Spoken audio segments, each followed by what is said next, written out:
tú que estás en los que aman de verdad, el reino que se nos prometió llegue pronto a nuestro corazón, y el amor que tu Hijo nos dejó, el amor habite en nosotros. Y en el pan de la unidad, Cristo, danos tú la paz, y olvídate de nuestro error, si olvidamos el de los demás. No permitas que caigamos en el mal, oh Señor, y ten piedad del mundo.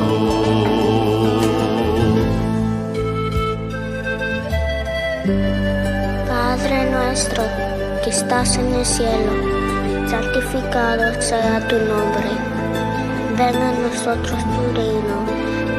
Hágase tu voluntad, así en la tierra como en el cielo. Danos hoy nuestro pan de cada día. Perdona nuestras ofensas como también nosotros perdonamos a los que nos ofenden. No nos dejes caer en tentación y líbranos del mal. Amén.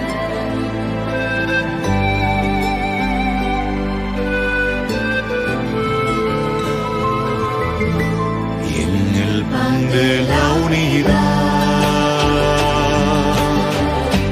Cristo, danos tú la paz, y olvídate de nuestro error, si olvidamos el de los demás. No permitas que caigamos en el mal, oh Señor, y ten piedad del mundo, y ten piedad del mundo.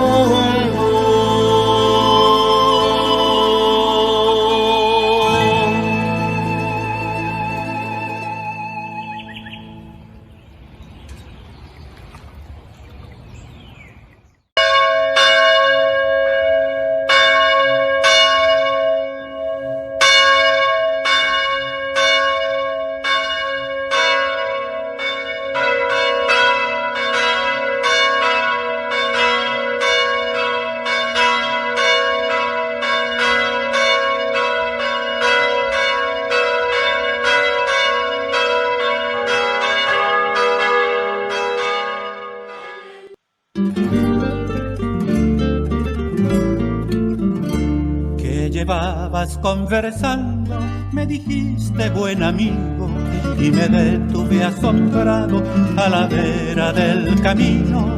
No sabes lo que ha pasado ayer en Jerusalén, de Jesús de Nazaret, a quien clavaron en cruz.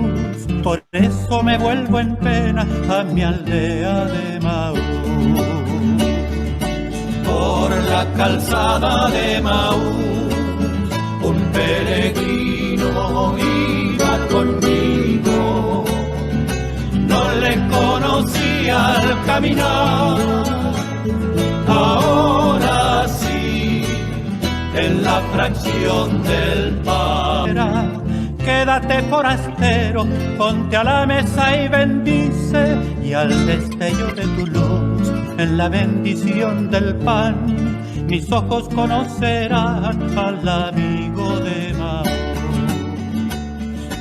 Por la calzada de Maús un peregrino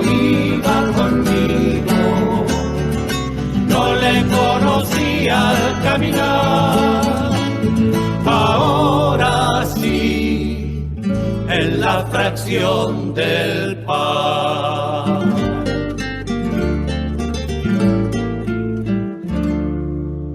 Sergio, vamos a la segunda parte de la entrevista con el padre Enrique Olivé para ir combinando, ¿cierto?, esta historia que se inserta en la historia inolvidable que nos cuenta Ricardo y que estamos compartiendo.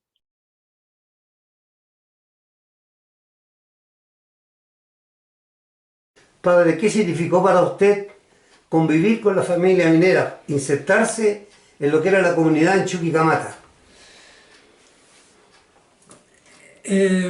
Estaba ya con varios años de vida en la comunidad de Calama, pero en los últimos años que estuve de párroco en San Pablo, en la Independencia, ¿cuál era mi relación? Era con la gente, con el comedor infantil, con el hogar de ancianos, alguna junta de vecinos, otra no tanto, procurando comenzar o continuar capillas que necesitaban las poblaciones. Pero ir a Chuqui era algo muy distinto, porque allá era el párroco de Chuquicamata, aislado de Calama. Había el regimiento que había que atender. Alguna vez venía algún capellán de Antofagasta, pero normalmente no. Estaba la dirección, estaban los sindicatos, estaban los roles distintos, que esto era también un gran desafío. Y la misión de la Iglesia para mí era que hubiera unidad entre todos. Por esto que valoro mucho el grupo de catequistas que teníamos. ¿Por qué? Porque atendían entre todas todo Chuquicamata, pero teníamos semanalmente reunión y allí llegaban esposas de supervisores y de obreros. Entonces esto es un motivo para crear la unidad. Entre estos grupos de catequistas, recuerdo especialmente el de la pastoral de preparación para el matrimonio. Eran varios matrimonios y de distintos niveles dentro de la empresa, pero se formó una unidad, un cariño, una confianza entre ellos extraordinaria. Por esto que creo que es importante lo que en este aspecto puede hacer la Iglesia. En la parroquia de Chuqui era el lugar de encuentro de cualquier nivel dentro de la sociedad de Chuquicamata. Padre, ¿qué sintió Enrique Olivé Turo cuando, como en su condición de párroco, se tuvo que venir a Calama con toda su comunidad religiosa y la parroquia? En este aspecto fue un proceso largo, porque años ya que nos estaban avisando de que había este cambio, pero yo quiero distinguir en mi vuelta a Calama dos cosas. Una, yo ya conocía Calama, había estado 20 años en Calama, del 63 al 84, 20 años conocía. Por lo tanto, el aspecto de ir a Calama para mí no era problema. El problema sí, la parroquia, porque la parroquia es la que se desmembró en distintas poblaciones. Y además el tipo de construcciones creó un ambiente de más aislamiento que no comunitario. No tenemos aquí la plaza de Chuquicamata. Aquello era extraordinario en cuanto lugar de relación y de encuentro. Por esto que al quedar separado la gente que venía de Chuqui entre varias parroquias, por lo tanto la parroquia El Salvador se construyó, pero quedó con mucha menos gente. Padre, queremos agradecerle su buena disposición para conversar con Salas Chuquicamata. Sabemos que se reencontró con su gente nuevamente. Muchas gracias. Y nosotros te damos las gracias a ti, Ricardo, por esa gestión y por esa entrevista maravillosa que va a quedar en la historia que tú le hiciste al padre Enrique Olivé. Y es rico, es maravilloso, porque pareciera que estuviera en estos momentos hablándonos a nosotros aquí cara a cara. Yo quisiera incorporar a la conversación a alguien que también estuvo muy cercano al padre Enrique Olivé, que es nuestro amigo Waldo Borjas Montero. Waldo, recién Ricardo hablaba, ¿cierto?, que él era malito y que Dios lo tocó, ¿cierto?, y él comenzó a entregarse a la fe, y hasta el día de hoy, ¿cierto?, mantiene firme esa opción de vida. ¿Cómo te marca a ti, Waldo, como chuquicamatino, como trabajador, ¿cierto?, del mineral, esta historia también de fe? Sí, es bonito, mira, prácticamente todo lo que contó el padre Enrique Olivé no lo sabía. ¿Cómo cambiar Barcelona por Calama? Es como del cielo a la tierra. Un lugar hermoso, cuánta cosa, pero cuando tienen vocación, los lugares se pierden. Él es seguidor de Jesús, de Cristo. Y yo realmente, como les decía al comienzo, en 1972 yo ya salí de cuarto medio de la Escuela Industrial San José y me fui a Antofagasta. Ahí tuve, bueno, varias vivencias, cuánta cosa, pero realmente cuando yo me acerqué a la iglesia, fue en 1985, cuando mi hija tenía 3 años, por ver unas tonteras de películas, así como en una carpa que andaba rondando por varias partes de Chile, mostrando los Hulkbusters, los cazafantasmas. Entonces, engañado por la boletera, yo le dije de qué se trataba la carpa, y me dice que es un cine al aire libre. Ah, le dije, entonces no puedo entrar porque mi hija tiene 3 años. No, dijo, al contrario, se va a divertir, es para ello. Y ahí entro yo también, la agarré papa, y van saliendo estos monstruos flotando y cuánta cosa, y la perica mía de 3 años, para ella era una realidad, pues. Fantasmas volando y cuánta cosa. Entonces estuvo muy mal una semana viendo fantasmas mañana, tarde y noche, y cosas. Yo al lado de ella no dormía prácticamente. Entonces buscaba un auxilio. Y justamente Waldo, y hasta ese minuto, ¿tú eras creyente o no eras creyente? ¿O cómo tú te parabas frente a Dios o a Jesucristo? Mira, yo a pesar de haber estudiado ahí en la Escuela Industrial San José, nos llevaban a misa porque justamente el industrial está detrás de la parroquia El Salvador, en Chuquicamata, pero íbamos por ir nomás. En ese tiempo yo no creía en mí nomás.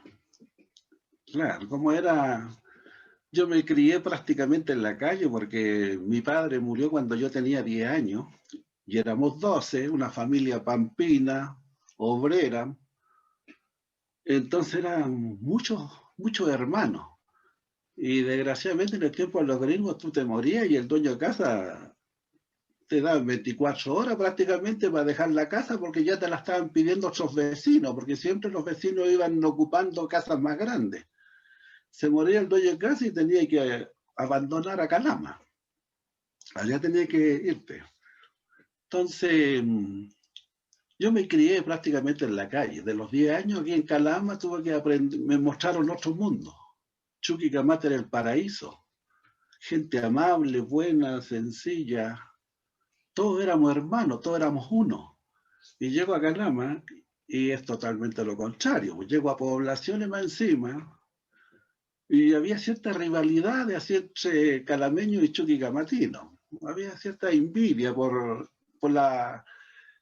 el estado de vivencia que teníamos nosotros los chuquicamatinos. Entonces me costó asumir eso acá porque prácticamente me pegaban todos los días aquí en el barrio por ser chuquicamatino, por los cabros más grandes.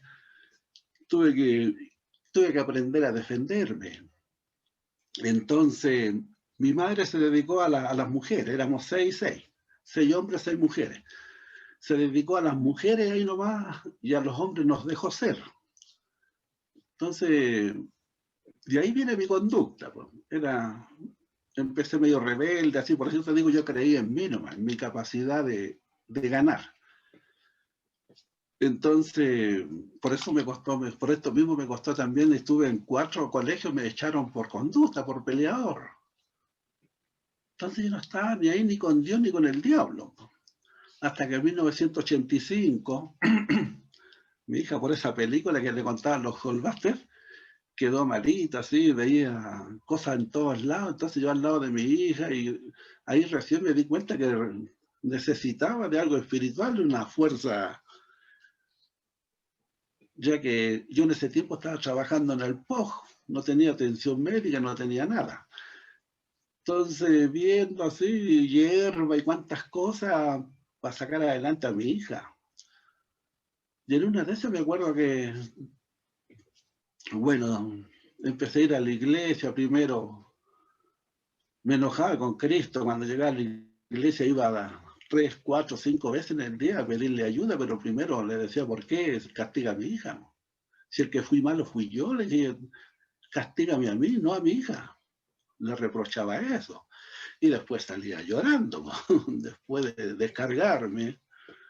Y cuánta cosa. En fin, sería largo, alargar mucho la conversa. La cosa que en el 85 el cura me dijo, lo que pasa es que usted no está allá. Un cura que me veía entrar y salir dijo, usted es muy devoto. ¿Qué devoto? Vengo a insultar aquí a los santos, a Jesús, ¿por qué está castigando a mi hija? Si el malo fui yo, no ella. Entonces el cura quedó adentro, dijo, lo que pasa es que el Señor lo está llamando. Sí, pero manerita llamar, pues no tiene otra forma. No, que quizás cuántas veces te ha llamado, pero como tú mismo reconoces que tu vida no valía prácticamente, entonces ya era en vano tocarte a ti. Pues. Sin embargo, te toca algo que un tesoro tuyo, en el caso de tu hija, y ahí te va a doler. Pues. Entonces ahí pesca el Señor. Tomó a tu hija, pero para traerte a ti.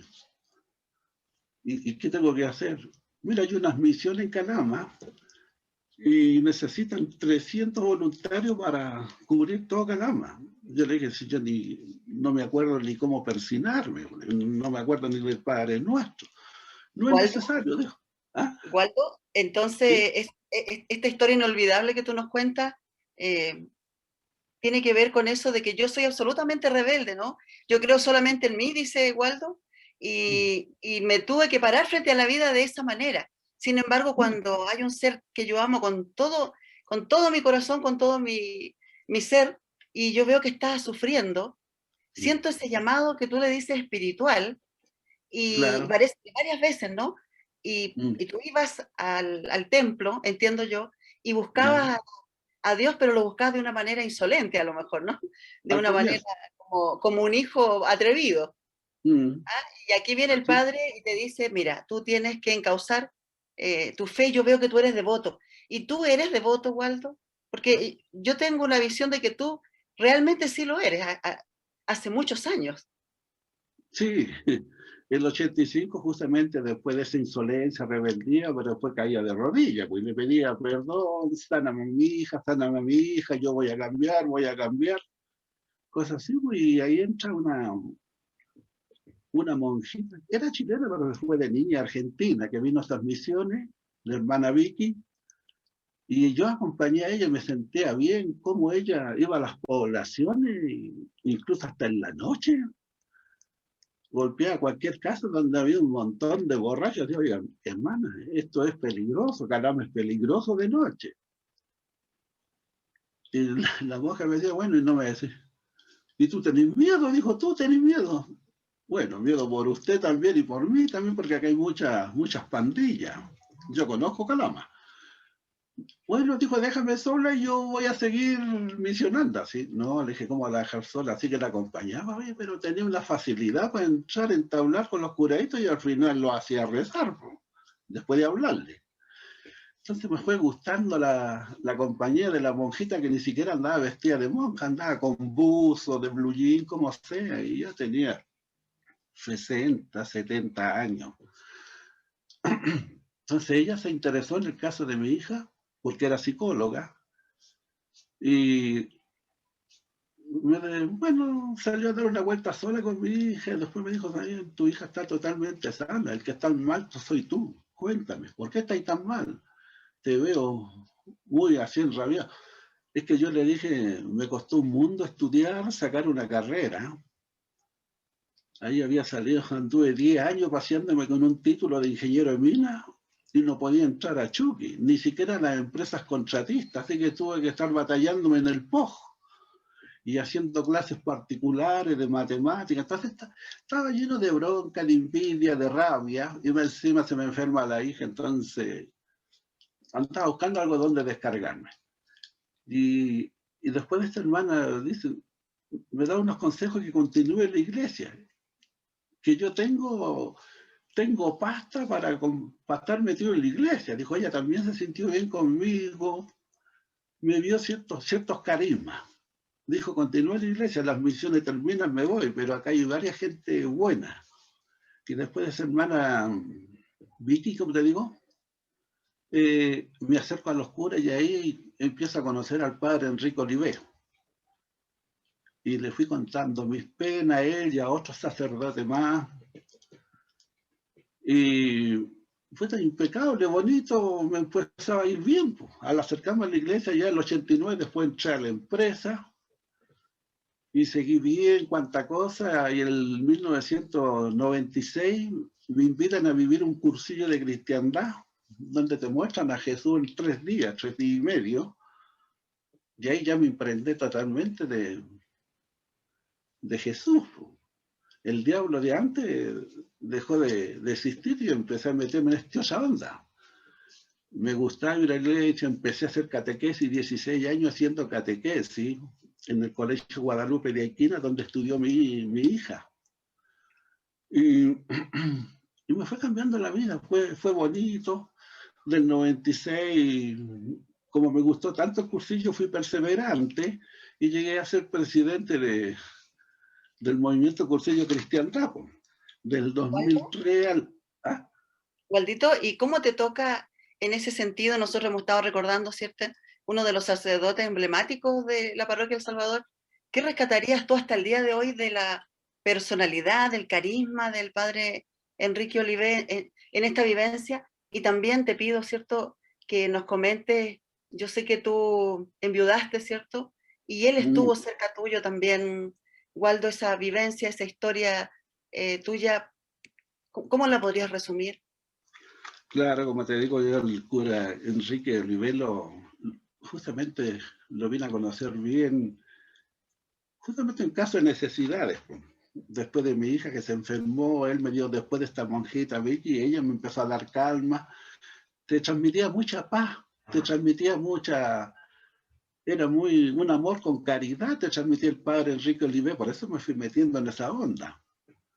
Después, el 2007, nos vinimos a Calama, o sea, me cambié de ahí de la Polanco Nuño, me vine al Peuco, y ahí como ya estaba muy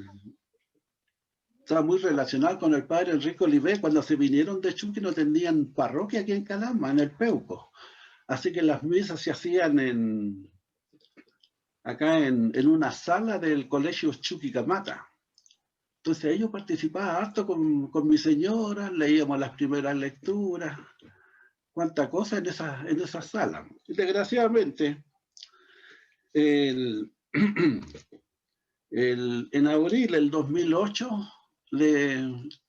le detectan un cáncer a mi señora, y un cáncer agresivo, que en 2 meses se la llevó.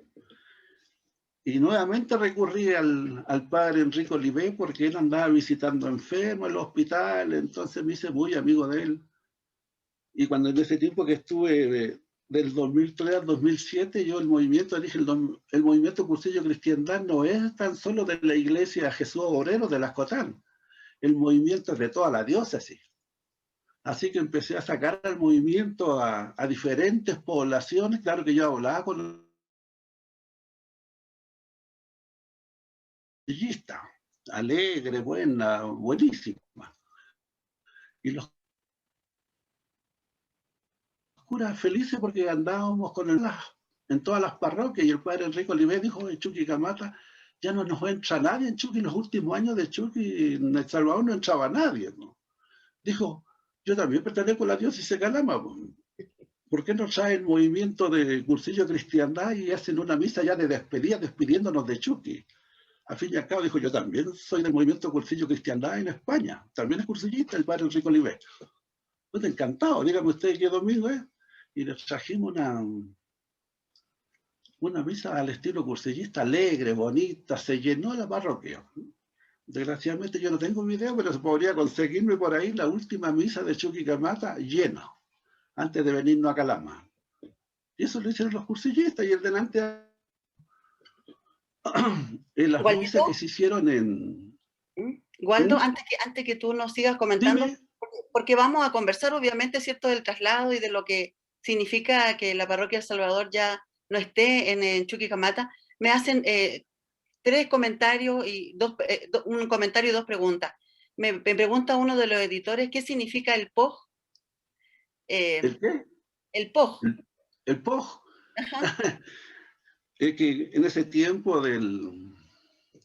y bueno, llámese pronunciamiento militar, llámese golpe de Estado, cuántas cosas, pero estuvimos muy mal. Es como la pandemia de ahora, había poco y nada de trabajo.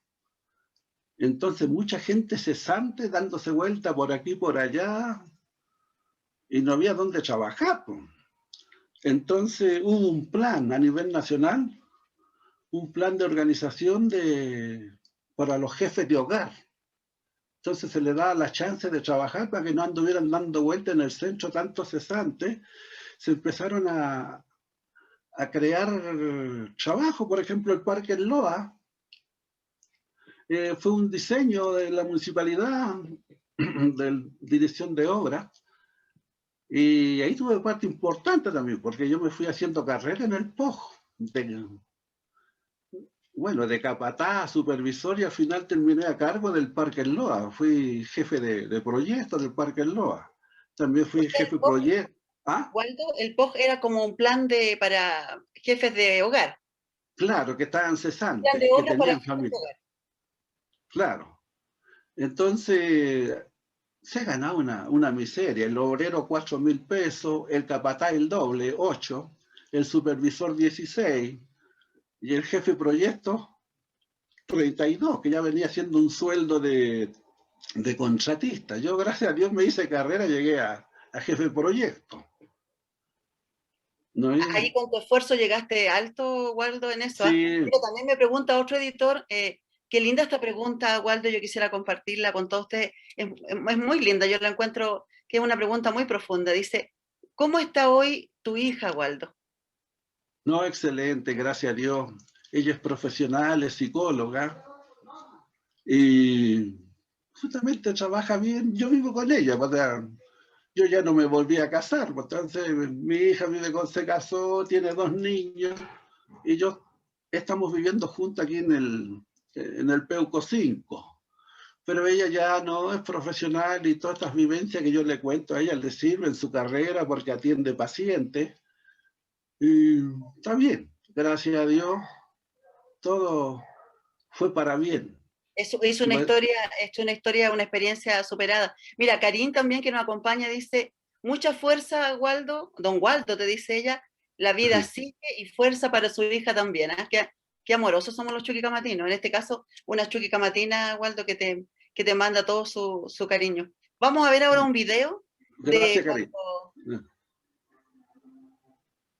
vamos a ver un video de cuando se realiza la renovación de votos en Chuquicamata, que también tiene que ver con esto que el padre Enrique Olivé tanto incentivó, ¿no?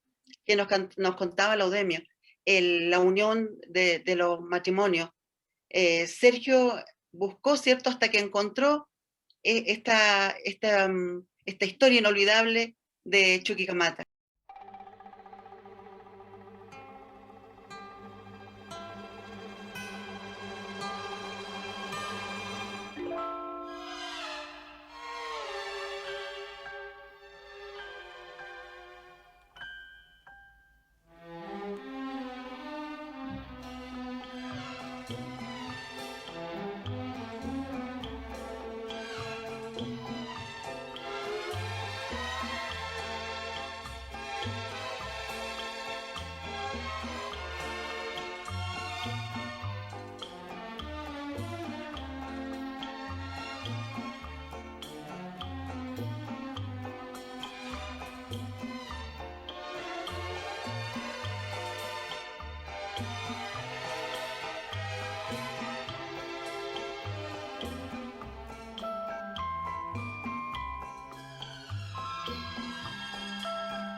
La historia que nos marca, ¿cierto?, de la parroquia El Salvador. Laudemio, ¿cómo comienza esto o en qué momento tú te enteras que tienen que trasladarse a Calama, que la parroquia tiene que ir abandonando sus funciones en el mineral? ¿Estás sin micrófono, Laudemio? Ay, sí. Perdón. La verdad es que ya estábamos integrados profundamente en la parroquia y en conversación en el consejo parroquial el padre Enrique ya nos insinuaba lo que iba a suceder con la parroquia. Y laboralmente en las áreas de trabajo también se conversaba de esto del traslado y de los inicios del traslado a Calama. Entonces en el consejo el padre pedía opiniones, pedía observaciones también, y ahí en un principio se formó un grupo especial, digámoslo así entre comillas, para ver la manera, la forma y interiorizarnos cómo iba a ser el traslado y qué iba a pasar con la parroquia. Y nuestra primera preocupación fue eso, qué pasaba con la parroquia. Y bueno, hubieron varias personas, incluso muchos ingenieros que participaban en la parroquia, como lo dijo el padre Enrique muy bien, que presentaron varios proyectos, y uno de los grandes proyectos, y de acuerdo al decreto que por ahí está, que dice que el Estado chileno les dona a la parroquia de la época, por allá por año, una cantidad de terrenos, y que la Chile Exploration Company construye allí. Entonces nosotros empezamos a ver la parte legal de lo que era la parte parroquial, la casa, todo eso. Y nos empezamos a preocupar qué va a pasar con en nuestra parroquia en Chuquicamata. Y recuerdo de que hubo un supervisor, un señor de la mina, un gerente de la mina de la época, que dijo que nos iban a enterrar. Así con esas palabras. Con esas palabras, que no vale ni siquiera la pena nombrar a este señor, y que venía lo de la mina subterránea. Por lo tanto, Chuquicamata iba prácticamente a cerrarse. Y nacen estas inquietudes. Bueno, no puede ser. ¿Por qué va a pasar esto? Y uno empieza a mirar otras partes. Por ejemplo, de tener vivencia las oficinas salitreras que fueron desmembradas, saqueadas, que se fueron perdiendo cosas, historias. Entonces nosotros decíamos, pero ¿cómo? Si esto no puede ser, si nosotros somos de aquí. Nosotros hay historia, hay vida, hay muchas cosas que no se pueden perder, tal vez cosas materiales sí se van a perder. Y empezamos a participar, como te decía, en reuniones, y incluso hubo una que me recuerdo yo que llegó a conversarse en la gerencia de Chuqui. Yo no participé por razones de trabajo, pero una de las ideas fue trasladar la parroquia de Chuquicamata íntegramente, completamente. Y sacar el edificio, Laudemio. El edificio completo. El edificio completo y trasladarlo a Calama. Tampoco, esa era como una idea así bastante inusual, pero nos entusiasmaba porque nos habíamos acostumbrado a la forma del templo, a la estructura del templo. Y si eso hubiera sido posible, ¿dónde iban a asentar a la parroquia? ¿Dónde la iban a...? En los terrenos de donde se iba a asentar primeramente todo el grueso de Chuquicamata. Porque si ustedes se recuerdan, después vino, como lo decía el padre Enrique también, el desmembramiento de Chuquicamata en Calama. Entonces se hablaba por ahí donde está el mall, se hablaba en el sector del Peuco, se hablaba para allá, para la salida de Calama y todas esas cosas. Pero eso fue una cosa que nos empezó a preocupar, y también nos dimos cuenta de que la empresa no nos iba a facilitar, no iba a ser fácil conseguir cosas de la empresa. Y se empezó a trabajar, se empezó ya cuando se tuvieron los terrenos, hubieron personas de la parroquia, técnicos, profesionales que participaban en la parroquia, que empezaron a hacer los primeros proyectos de cómo iba a ser la parroquia, dónde nos íbamos a ubicar, y entre uno de esos proyectos participaba también López, que es diácono y que él está radicado en Copiapó. Raúl López. Gracias, Ricardo, por ayudar a este viejo que se le están olvidando las cosas. Raúl López. Entonces se hizo un plan. Un hermano del padre Enrique también hizo un diseño, y esos planos y esos los debe tener guardado María Rosa, la hermana del padre Enrique, o el padre Enrique, en los guardados. Entonces se diseñó y se presentó a la empresa ese proyecto que era nuestro. y vinieron después los problemas de los financiamientos, porque la época de la empresa no quería, no era muy abierta. Y, y nosotros nos empezamos a preparar haciendo cosas, a juntar plata, a hacer bingo, a hacer rifa, a hacer libros de canto, no sé, un montón de cosas que se fueron haciendo y que los íbamos vendiendo en la misma comunidad. Y se juntó plata, se juntó una cantidad de plata, no recuerdo en este momento cuánto fue, pero que al final de cuentas la empresa dijo, bueno, se construye en Calama. Y ahí recordaba lo que hablábamos cuando con el señor Villarzú, presidente ejecutivo de la época, que me lo recordaron ustedes, se hizo una misa en el fondo de la mina. Y yo lo recordaba perfectamente al Ibáñez, porque andábamos corriendo con el obispo de la época, andábamos corriendo prácticamente para que este señor nos diera una entrevista. Hasta esas anécdotas, uno no las olvida, porque andábamos en el fondo de la mina y este señor no nos pescaba ni en bajado, como decimos buen chileno, y este obispo corría, el padre Enrique igual. Bueno, al final de cuentas pasó un tiempo, yo por razones laborales dejé de pertenecer a ese grupo y se trabajó a otro nivel el traslado de la parroquia a Calama.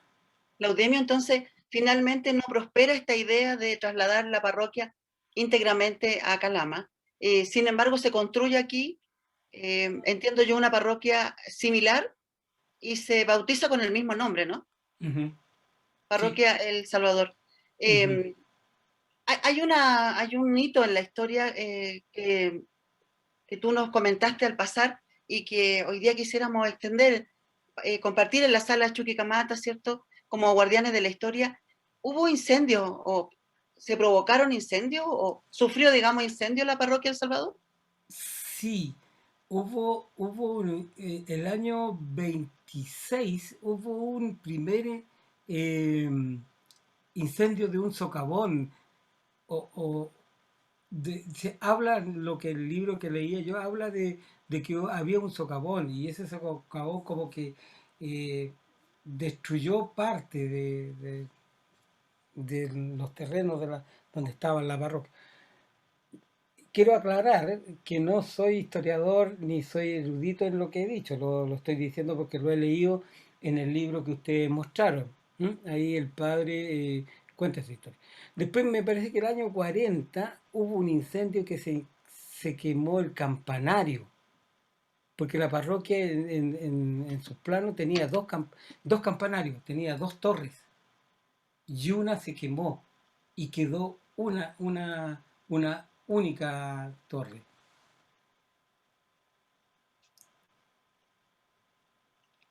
Y el libro que nosotros mostramos así al pasar, Laudemio, ¿tú podrías darnos una síntesis de qué trata y cuál es su título?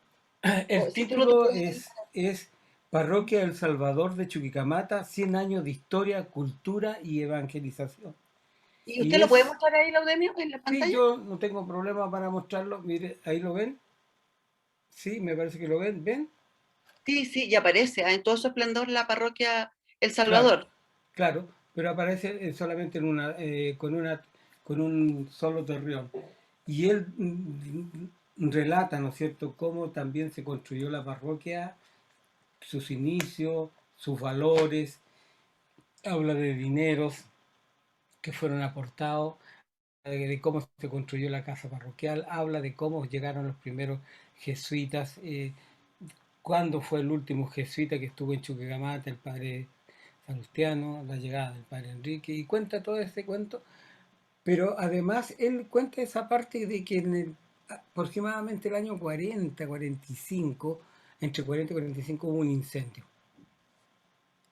O sea, recopila toda una información. ¿Cuántas copias de ese libro circulan en el país o en la región? Yo la verdad que no sé, de don Nelson Barrientos Chorimal, que es un sacerdote, pero no recuerdo cuántos de estos libros andan circulando en la región. Y si habrá quedado alguno en la biblioteca de nuestras comunas, no sabes tampoco, ¿no? ¿O sí? No, tampoco sé. No, no, la verdad es que no lo sé. Bueno, lo dejamos para, ¿cierto? Como guardianes de la historia, para quien quiera averiguar más, porque parece que es una excelente manera de enterarse, ¿cierto?, de los antecedentes de la parroquia del Salvador.